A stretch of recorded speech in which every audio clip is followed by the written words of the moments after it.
오늘 저는 전도 대상자에게 매력을 주는 교회라는 제목으로 말씀 나누겠습니다. 한번 저를 따라해 보실까요? 매력을 주는 교회.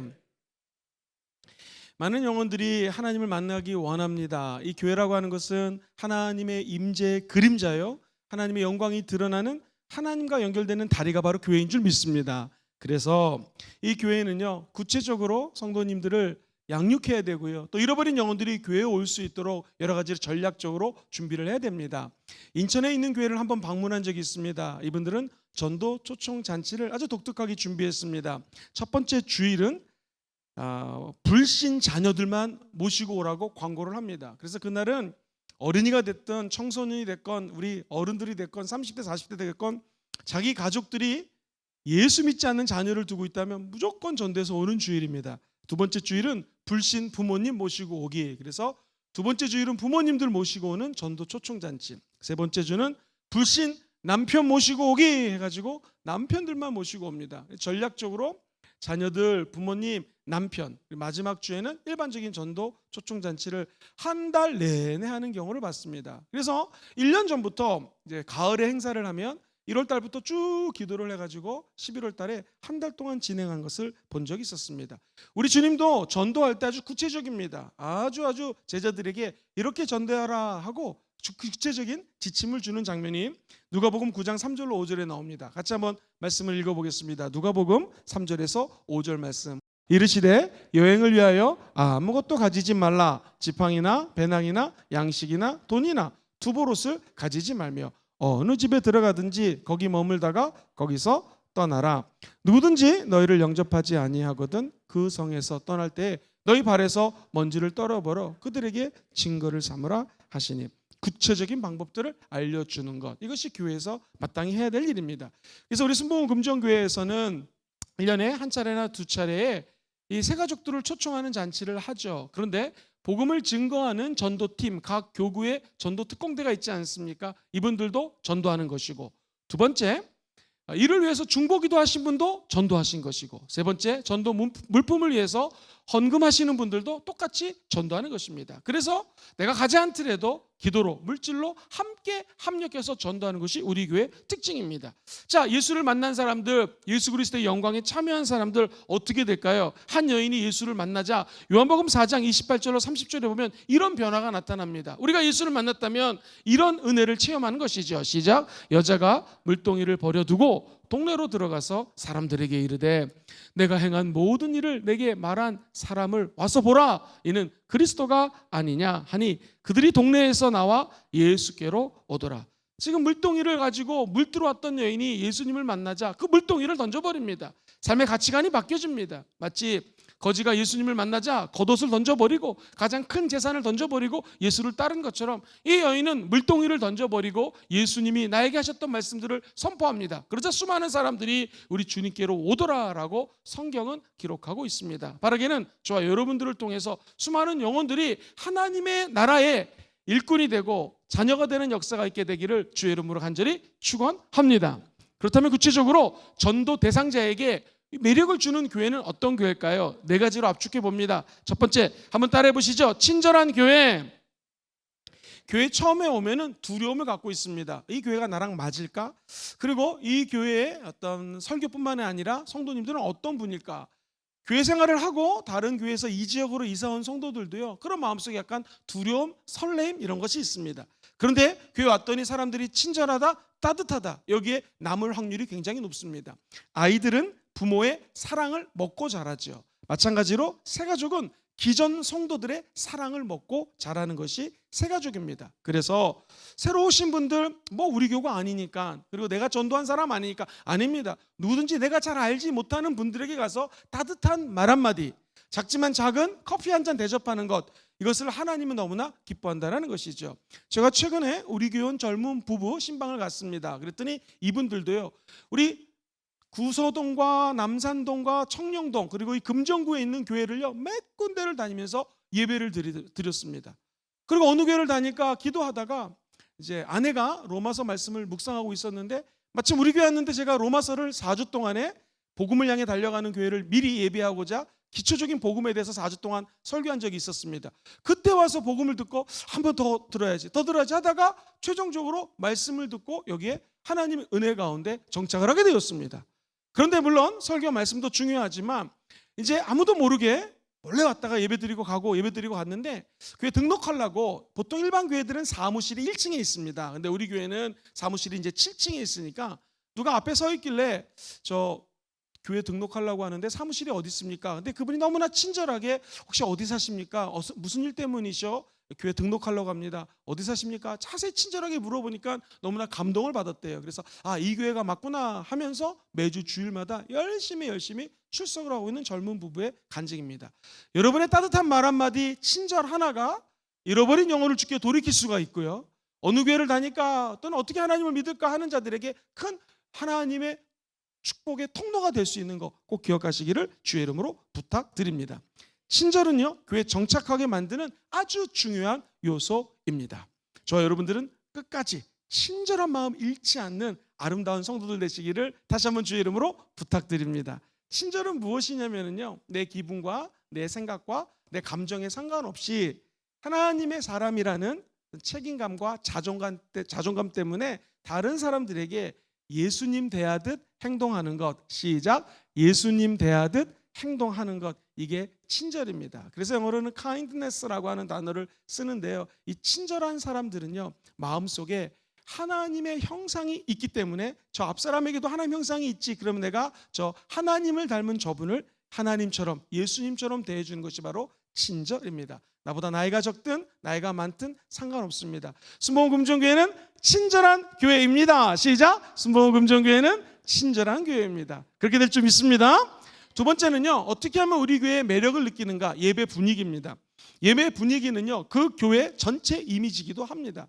최근에 교회를 다녀보면은요, 교회들이 예배당의 분위기를 바꾸려고 아주 애쓰는 걸 봅니다. 특별히 앞에 우리는 스크린이 저 위에 하나가 설치되어 있지만 일반적인 분위기가 3개 정도가 설치가 되어 있어서 목사님 말씀할 때는 설교자를 주목시키고 찬양할 때는 세션이라든가 다양한 이 매스 미디어를 통해서 교회 전반적인 예배 현황을 파악할 수 있도록 도움을 주는 그런 분위기로 바꿉니다. 오늘날의 시대는 오디오 시대 아닙니다. 비디오 시대 아닙니다. 한 걸음 더 나가서 디자인 시대라고 합니다. 우리 교회 참 발을 디뎠을 때, 특별히 어린 자녀들을 둔 부모들은요, 우리 아이들이 주일학교 예배 때 어느 곳에서 어떻게 드리는지를 예의주시합니다. 아이들이 예배 드리는 공간, 또 전도사님이나 목사님의 설교는 어떤지, 우리 아이들이 어디서 뛰어놀면서 예배를 드릴 수 있는지, 이런 공간에 또 분위기에 굉장히 아주 예민합니다. 한 예를 들면 예전에 서울에 있는 한 교회가 무지무지 부흥할 때 2가지에 아주 목숨을 걸었습니다. 첫 번째, 예배 분위기 깨끗하고요. 이런 이제 장의자가 아니라 개인 의자, 요즘은 시대가 변해서 옆에 사람하고 부딪히는 걸 별로 좋아하지 않기 때문에 개인 의자가 이제 대성전에 위치해 있었고요. 굉장히 모던한 예배를 추구하면서, 그러면서도 성령 충만한 주일 예배, 화요일은 아예 성령 집회라고 해가지고요, 순복음보다도 더 뜨겁게 방언으로 기도하고 예언하고 이런 어떤 하나님의 영적인 거룩한 분위기가 연출됐습니다. 엄청난 부흥이 있었죠. 또 하나, 이 교회는요, 오늘 아침에 갔다가 저녁에 가면 뭐가 또 바뀌어 있습니다. 알고 봤더니 그 교회 미대 다니거나 미대를 졸업하신 분들, 또는 청년 중에서 미대 다니거나 미술에 관심 있는 분들이 와서 맨날 벽에다가 성화 그리고 그림 그리고 또 지웠다가 또 그리고 전도 초초당 치면 전도에 관한 내용들 또 그리고 막 이렇게 하면서 교회의 모든 디자인들을 바꿔놓는 거예요. 그러니까 성도들이 교회 오면서 또 바뀌었네 이렇게 하면서 교회에 더 많은 매력을 느끼는 것을 보게 됩니다. 우리 교회도 제가 처음 부임했을 때 지하 2층에서 2층 대성전까지 오는 계단에 성화가 너무나 오래돼가지고 저거 언제 바꾸긴 바꿔야겠다. 우리 3040 젊은 세대들이 저보다도 오히려 더 미적 감각이 뛰어나니까 젊은 세대가 좀 바꿨으면 하고 기다리고 있었는데, 때마침 교회 학교에 주로 3040 젊은 선생님들이 여기다가 사진을 갖다가 이렇게 해놓는다라는 거예요.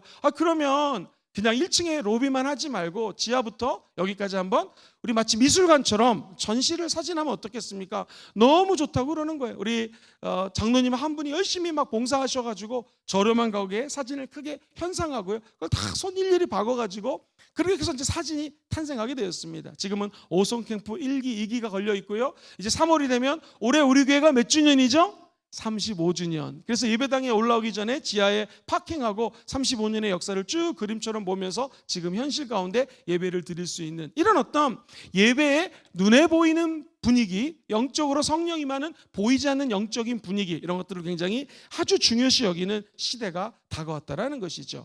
그리고 사랑하는 성도님들, 예를 들면 호주에 가면 시드니에 힐송 교회라고 있거든요. 그 교회는 찬양으로 잘 알려진 교회고, 우리가 순복음 재단입니다. 하나님의 어셈블리스 오브 갓, 하나님의 성의 교회인데요. 그 교회는 아주 독특합니다. 예배당 구조가요, 원형으로 되어 있는데 성도가 조금 모였을 때는요, 앞으로 강대상이 쭉 가면서 성전이 작아집니다.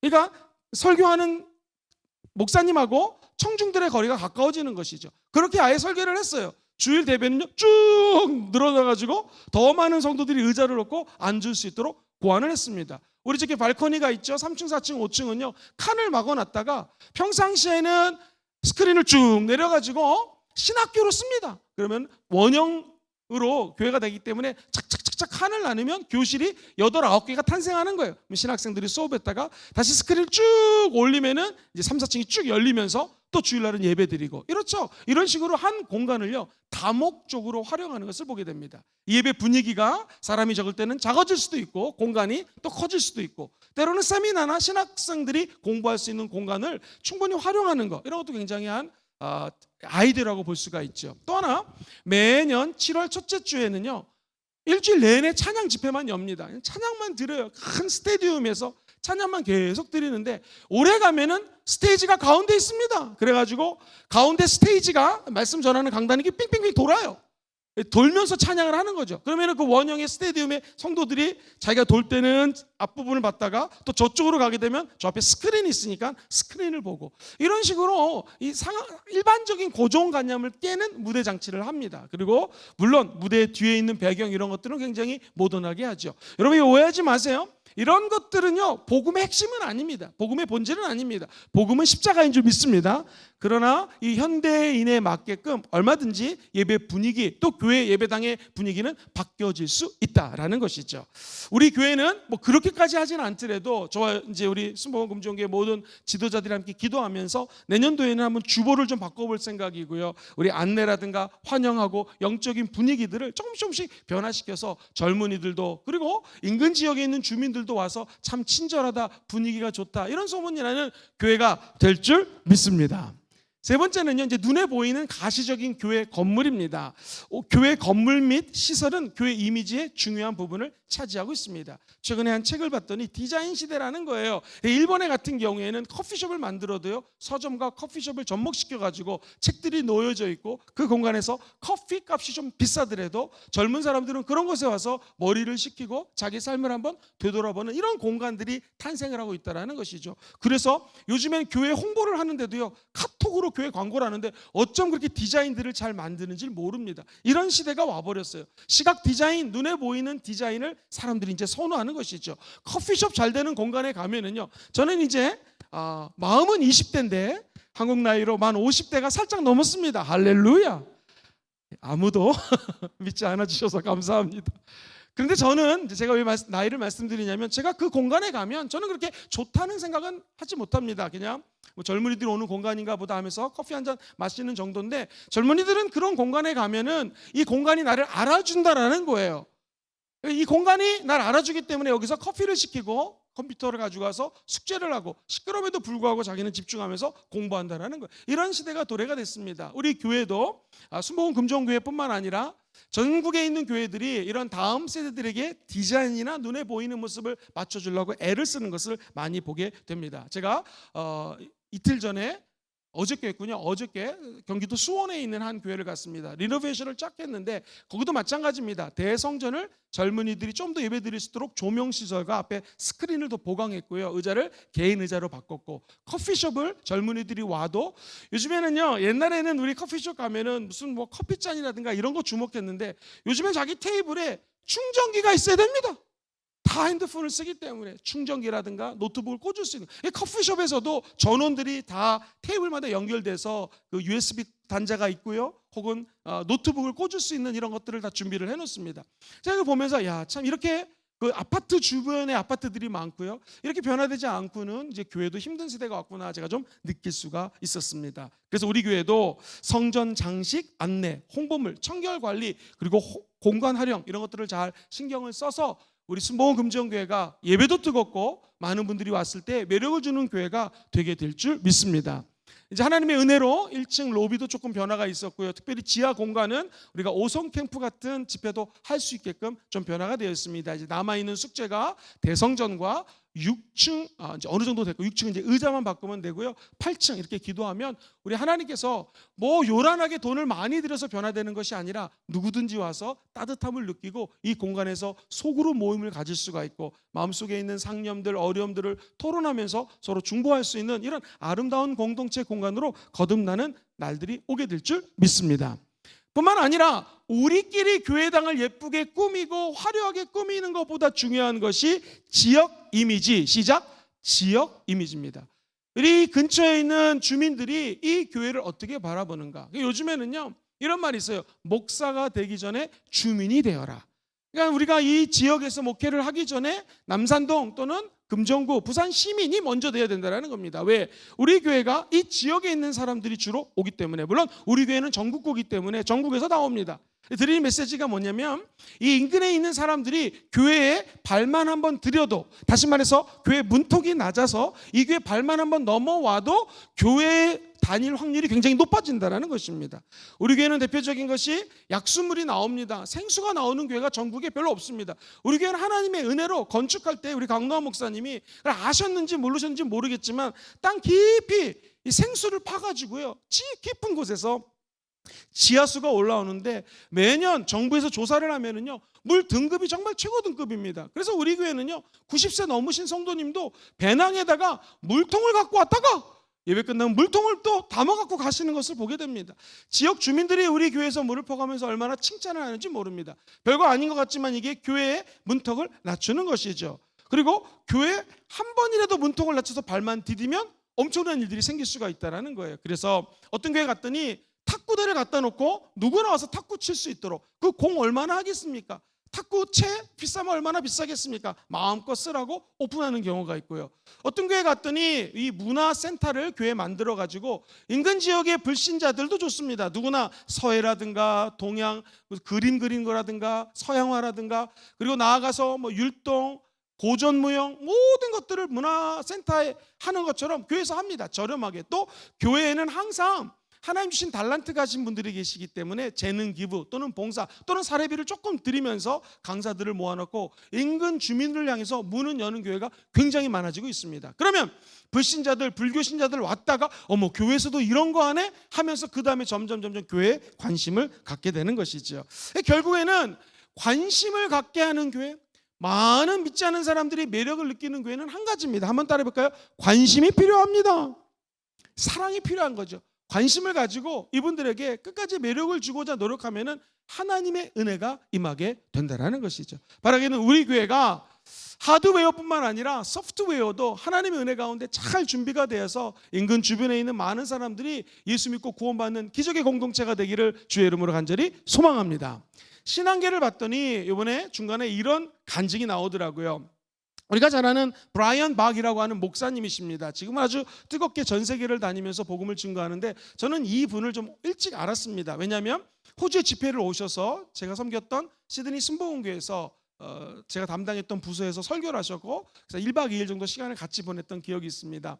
근데 그분의 간증을 저도 기억을 합니다. 이분이 UCLA 대학을 나오고 정치학을 전공했는데 돈을 벌기 위해서 뉴욕에 가가지고 이제 월스트리트 같은 데 가서 펀드 매니저를 합니다. 하루에 16시간을 일을 했습니다. 엄청나게 오래 일을 해가지고 28살에 큰 회사의 부사장이 됩니다. 돈을 엄청나게 벌었는데 마음이 허했습니다. 그래서 술을 먹게 됐고 마약을 하게 되었습니다. 마약 중독자가 되었고 이분이 1년인가에 18번인가 자동차 사고를 냈고요. 8번 다른 사람을 구타해가지고 경찰서에 왔다 갔다 하고 감옥을 왔다 갔다 합니다. 그때 상황을 이렇게 적어놨습니다. 16년 동안 허리 디스크로 고생했고 자살을 2번이나 시도했고요. 왼쪽 발 뒤꿈치에 악성 종양이 생겨갖고 맨날 쩔뚝쩔뚝 거리며 다녔고 술 때문에 소화불량, 위산이 역류로 됐고 스트레스로 원형 탈모 그리고 온몸에 피부병이 났다는 거예요. 담배와 아침에 눈을 뜨면 담배 피고 진통제를 20알 먹지 않으면 움직이지도 못할 정도로 완전히 폐인이 됐다라는 거예요. 근데 여러분 들어보세요. 편의점에 갔는데 어떤 분이 전도를 하고 있다라는 거예요. 근데 그 목사님이 당신 예수 믿으십니까? 예수 안 믿는다고. 그러면 내 기도를 따라하고 예수를 믿으라고 한 거예요. 그래서 순순히 예수를 믿고 그 영접하는 기도를 했는데 너무 심령이 뜨거워지더래요. 그리고 집으로 돌아왔는데 그냥 눈물이 하염없이 나오더라는 거예요. 엉엉엉 울다가 그 다음 수요일날, 바로 다음날 수요일날 예배당을 찾아갔어요. 교회를 찾아갔더니 거기서 성령이 임하여가지고 방언이 터지는 거예요. 그리고 방언과 동시에 피부병, 역류성 식도염, 탈모, 아팠던 것들이 다 치료가 된 것입니다. 야, 이거 기적이다. 완전히 마약도 끊어지고 술도 끊어지고 담배도 끊어진 거예요. 그래서 자기가 이제 돈을 벌어서 하나님께 영광을 올리려고 그랬더니 하나님이 나는 너를 원한다. 돈을 원하지 않는다 해서 그가 플러신 학교에 들어갔고 결국에는 목회자가 되어서 한국과 전 세계에서 활동하는 유명한 부흥사가 되었죠. 사랑하는 성도님들, 우리가 노방전도하는 거 뭔 소용이 있을까? 우리가 예수 믿으세요라고 하는 거 도대체 어떤 역사가 나타날까? 아닙니다. 복음의 능력이 있습니다. 우리는 그저 그 복음을 나팔수가 되어서 이렇게 전할 뿐이지 역사하시는 분은 성령님이십니다. 목사님, 그렇다면 오늘 그 마지막 날인데 복음을 향하여 달려가는 교회, 우리가 전도 아카데미로 열흘 동안 모여서 지난번까지 합치면은 우리가 몇 주 모여서 공부를 했는데 좀 어떻게 복음에 대해서 마무리 좀 해주시지 않겠습니까? 보통 외국의 책들을 보면 복음을 6가지 또는 5가지 시로 정리를 합니다. 첫 번째가요, 복음은 creation, 이게 창조입니다. 한번 따라해 볼까요? 창조. 창세기 1장 2장에 나오죠. 태초에 하나님이 천지를 어떻게 하셨어요? 창조하셨습니다. 에덴 동산을 만드시고 인간을 창조하셨어요. 근데 크라임이라고 그래가지고요, 우리 인간에게 죄가 들어오게 되죠. 창세기 3장입니다. 그로부터 인간은 타락하기 시작합니다. 하나님께서 선지자를 보내주고, 그리고 하나님의 백성들에게 죄 지으면 안 된다 제사장을 보내주고, 하나님의 백성들에게 경고를 하고 권면을 했지만 사람들이 또 죄를 짓습니다. 또 하나님을 배반합니다. 모세를 보내줬고 하나님의 사람들을 통해서 하나님 메시지를 던져줬지만 이스라엘 백성들은 순종하지 않았습니다. 그래서 그 죄가 끝까지 지속적으로 진행되게 되죠. 결국 메시아를 기다리게 됐고, 이 땅에 메시아만 오면은 모든 죄가 사해지는 것을 고대했습니다. 드디어 크라이스트, 우리가 아는 그리스도가 오시게 되었습니다. 한번 따라해볼까요? 그리스도. 우리가 알고 있는 복음서, 마태복음, 마가복음, 누가복음, 요한복음에 보면은 크라이스트, 예수 그리스도에 대해서 언급을 합니다. 그의 탄생과 그가 어떻게 사역을 하셨고 어떻게 십자가에 죽으셨고 십자가에 장사된 지 3일 만에 부활하심에 대한 이야기가 나오죠. 그리고 우리 주님께서 말씀하십니다. 내가 가면은 너에게 유익이라 성령을 보내줄 것이고 성령이 임하면 너희들에게 교회가 탄생할 것이라고 말씀을 합니다. 아니나 다를까 우리가 잘 아는 것처럼 사도행전 2장에 보면은 하나님의 사람들이 예수님의 승천하는 것을 500명이 봤는데 380명은 어디로가 없어지고, 마가다락방에 몇 사람이 모여서 기도했습니까? 120명의 문도들이 모여서 기도했습니다. 그 성도들에게 성령 임하게 됐죠. 우리가 잘 아는 오순절 성령 사건입니다. 그러니까 내가 가면 보혜사를 너에게 보내주리니 그가 의에 대해서 진리에 대해서 심판에 대해서 말씀하실 것이요, 그가 이 땅에 살면서 우리가 살 수 있는 힘이 없고 에너지가 없으니까 능력 주시고 권능 주셔서 증인될 수 있는 힘을 그분이 우리에게 주실 것이라고 약속해 주셨습니다. 그분이 누구세요? 성령님이시죠. 보혜사입니다. 보혜사를 영어로는요 카운셀러라고 얘기를 합니다. 카운셀러, 즉 상담자가 되시죠. 우리 성령님은요, 우리 성령님은 저와 여러분들 안에 있는 모든 것들을 이해하시고 우리의 눈물까지도 다 하나님의 영이 다 알고 계십니다. 사도행전 특별히 2장에 임했던 이 성령 하나님이 로마서에 가면요 8장에 우리의 연약함을 도우시나니 우리는 마땅히 기도할 바도 모르지만 우리 안에 들어서서 말할 수 없는 탄식으로 대신 기도해 주신 분이 누구세요? 성령님이시라는 것입니다. 그래서 네 번째 시는 카운셀러입니다. 그리고 다섯 번째, 드디어 성령이 임하자 이 땅에 church라고 하는 교회가 탄생을 하게 됩니다. 이 교회를 통하여 하나님 나라는 확장되게 되었고 하나님 나라의 그림자가 교회가 되는 것이고요. 하나님 나라와 다리를 놓는 것이 바로 교회입니다. 그러므로 이 교회는 하나님 나라가 확장되는 하나님의 나라요, 하나님의 터전이요, 하나님의 역사가 나타나는 공간이라는 것이죠. 저는 바라기에는 우리 순복음 금정교회가 전도를 하고 복음을 증거하며 복음을 향해 달려갈 때 우리 교회만 부흥되는 것이 아니라 우리가 복음을 증거할 때 인근 주변에 있는 모든 교회들이 다 부흥되기를 주의 이름으로 소망합니다. 그래서 전도를 하고 복음을 증거하는 것이 우리 성도들의 교인 수를 늘리는 것이 아니라 하나님의 나라가 확장되는 것이 우리 교회의 목표입니다. 우리의 목적은 우리 교회가 5천 명이 되고 7천 명이 되면 좋겠지만 그것이 목적이 아니라 우리 교회 하나도 좋으니 하나님의 나라가 하나님의 때에 온 열방을 향하는데 우리 교회가 통로가 되고 도구가 됐으면 참 좋겠습니다. 그것이 우리 하나님이 원하시는 church, 교회의 목적인 것이죠. 성령이 우리에게 임하신 거 믿으시면 아멘 해볼까요? 이제 남은 것은 땅끝까지 증인되는 것입니다. 누누이 말씀드리지만 예루살렘과 온 유다, 이것은 전도입니다. 한국말 쓰니까. 그러나 벌써 사마리아 인근 주변국가 영어라든가 다른 말 써야겠죠. 이거 전도를 넘어서 선교입니다. 그래서 땅끝 정말 아프리카 남미까지 우리 교회를 통하여 십자가의 복음이 전파되는 날이 오게 될 줄 믿습니다. 한 청년이 선교사의 사명을 받고 남미에 갔습니다. 그곳에서 파라과이에서 우리 윤종남 목사님 밑에서 훈련을 받게 됐고 그래서 개척을 하게 됐고요. 열심히 사역해서 교회가 부흥됐습니다. 하나님이 눈물을 흘리는 주의 종, 열심히 하는 종들은 반드시 쓰십니다. 그 종을 브라질 순복음교회 담임 목사로 불러주셨고 또 열심히 거기서 사역을 했더니 지금 LA 순복음교회에서 사역하시는 진유철 목사님의 간증입니다. 하나님 생각해 보세요. 한국에서 기도하는 청년을 남미로 또 브라질 상파울로로 그리고 LA로 하나님은요 우리에게 은혜를 주시면 순복음 금정교회에 그런 일이 일어나게 될 줄 믿습니다. 수많은 다음 세대들이 은혜를 받고 우리가 갈 수 없는 것 다음 세대들이 온 열방을 향하여 복음을 증거하는 날이 오게 될 것입니다. 아니 육체적으로 남미 무슨 상파울로 LA 가지 않더라도요 지금은 온라인 시대입니다. 앞으로 10년 뒤 20년 뒤에는요 한국 땅에 살지만 우리 자녀들이 영어 열심히 공부하고 중국말 열심히 공부하면 이 유튜브라든가 인터넷을 통하여 땅끝까지 이르는 기적이 임하게 될 것입니다.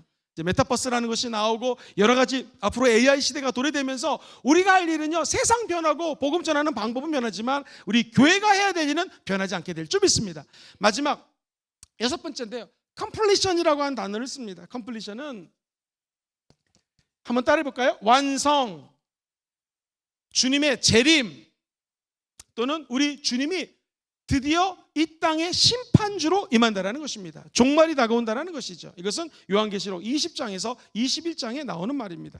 창세기부터 요한계시록 6가지 C로 정리를 해봤습니다. 복음 무엇인가 한번 따라해 보시죠. 창조, 크리에이션입니다. 하나님 이 땅을 창조하실 때 보시기에 좋으셨습니다. 그런데 마귀가 우리에게 죄를 갖게 됐습니다. 크라임, 죄가 들어오게 되었고 하나님과 우리의 관계가 멀어졌습니다. 이걸 이을 수 있는 분은 죄가 없어야 됩니다. 하나님이셔야 됩니다. 그래서 하나님은 그 하나님의 아들 예수 그리스도를 우리에게 보내주셨죠.